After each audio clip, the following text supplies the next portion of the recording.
If you're serious about wanting to be a worship leader, there's one key that you have to be able to play songs in, and that is the key of G, as in Jesus.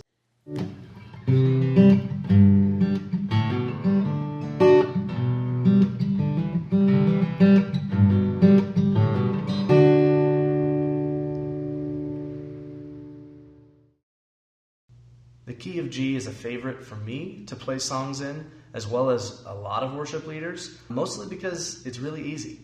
So, you're going to want to learn how to play songs in the key of G. That's a great place to start if you're just trying to figure out a few chords. There's 5 chords we really want to make sure we know if we're going to play songs in the key of G. The first one is going to be a G major chord. So, let's start there.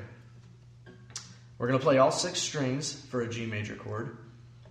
For starters, on our E string, we're going to play on the 3rd fret. So that's going to be a G.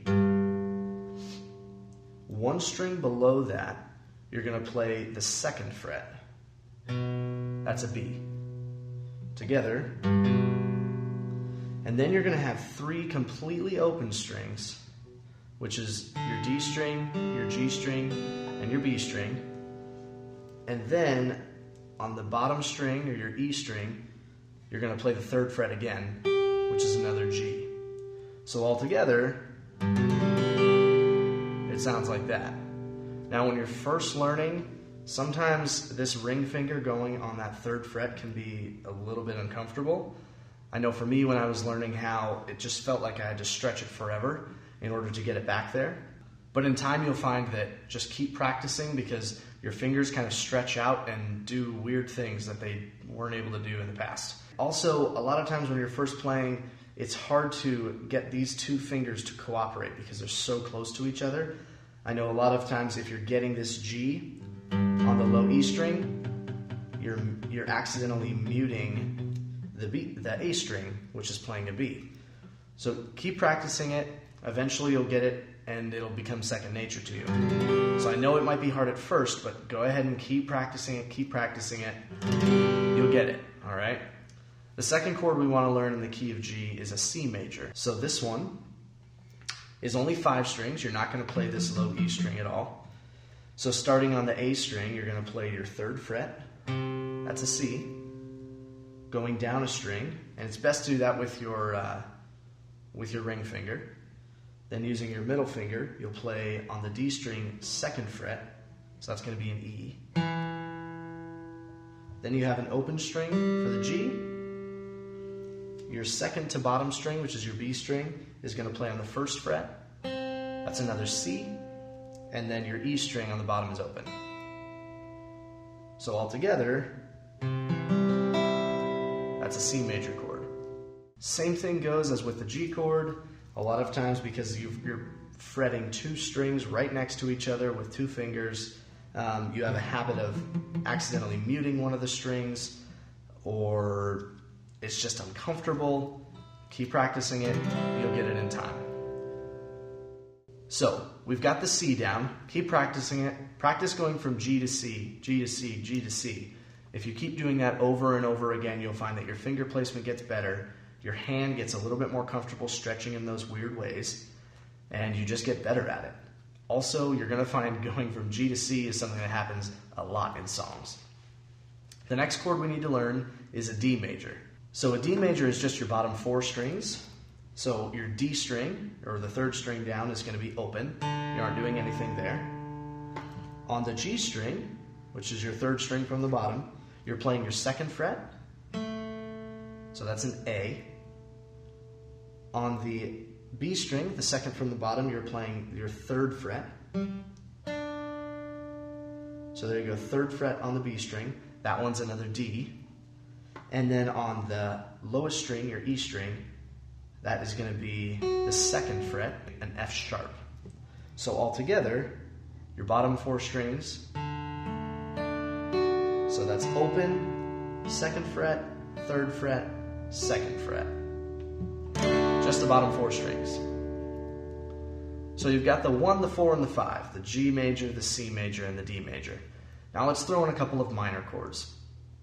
The one that I find I am playing the most when I'm in the key of G is an E minor.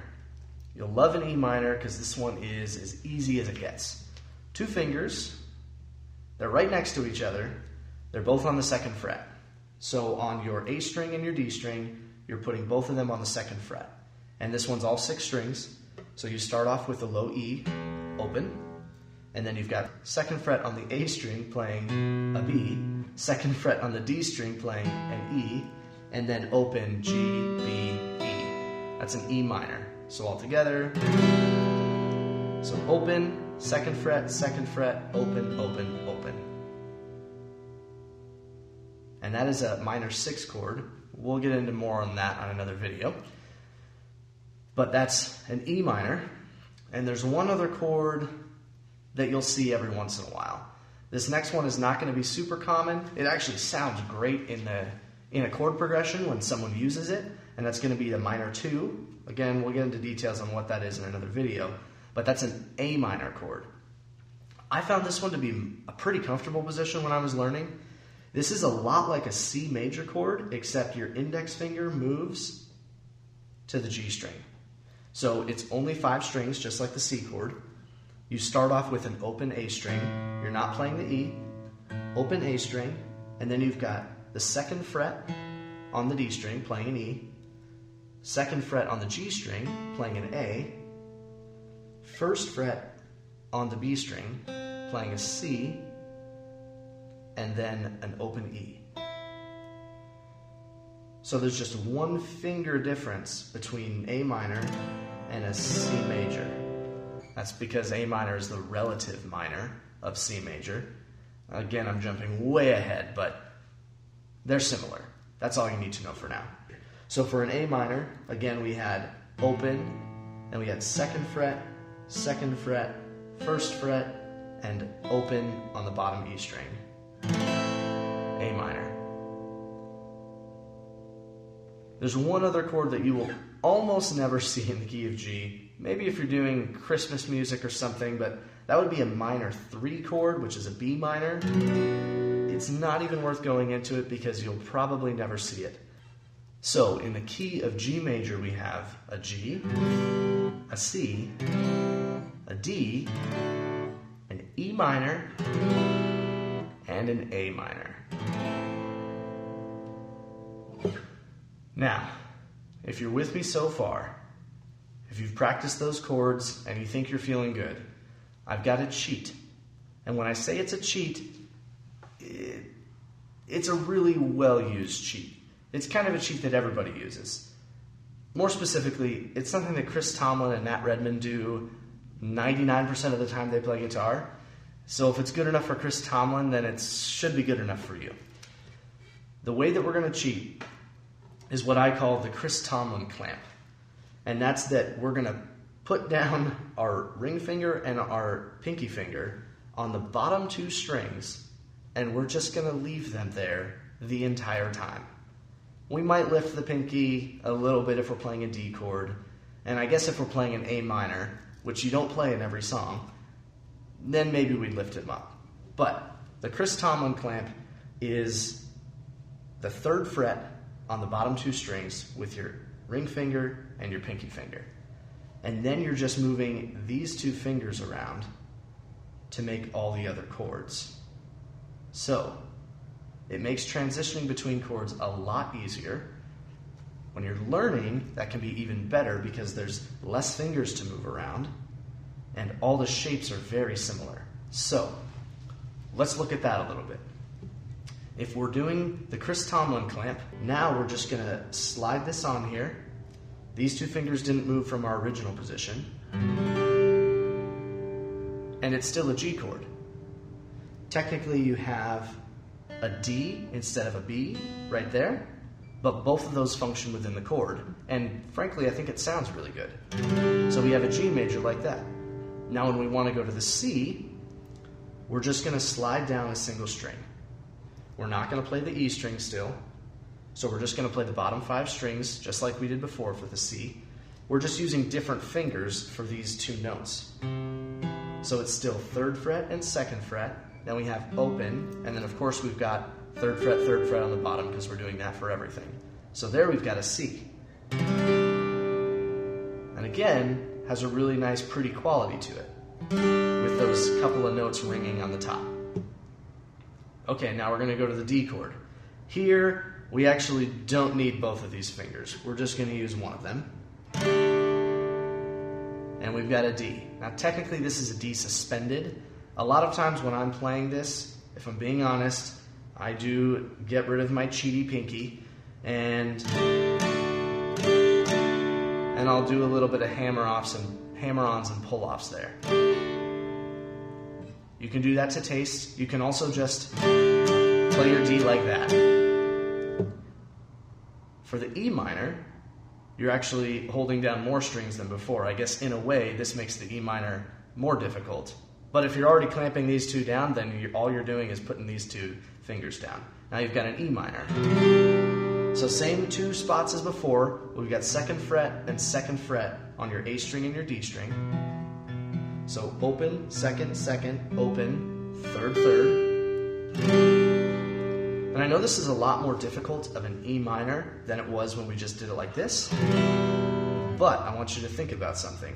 Because we're playing in the key of G, we might be doing a progression that's G to C, where we just slide our fingers, to E minor.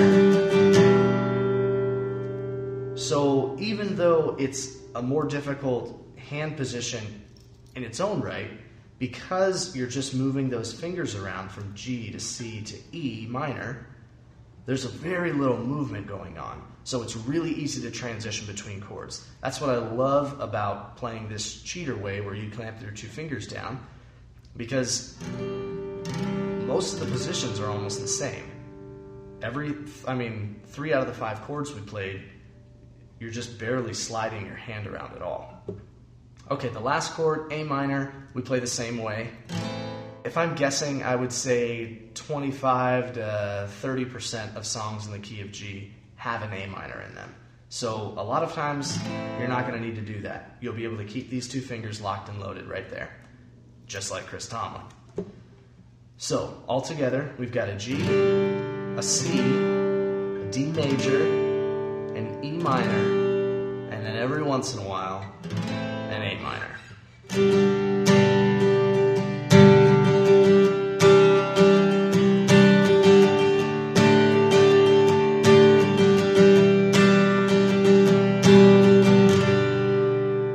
So that's how you play chords in the key of G. With those 4 chords, maybe 5, and a capo, you can play any worship song, almost guaranteed. Probably 99% of them.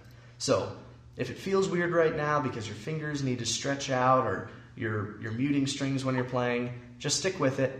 You're going to get this. It's just going to take a little bit of practice, and eventually you won't even have to think about where you're putting your fingers. They'll just go where they belong. Now that you know the chords in the key of G, it's time to play through a song. So I'm going to put a link up here to How Great Is Our God, the tutorial. So that's going to show you which chords you're going to play for the song. And after you've played through the tutorial, feel free to play along with me when I play How Great Is Our God. Thanks for joining me. I'm Drew Thomas, and don't forget, let your toes fly free.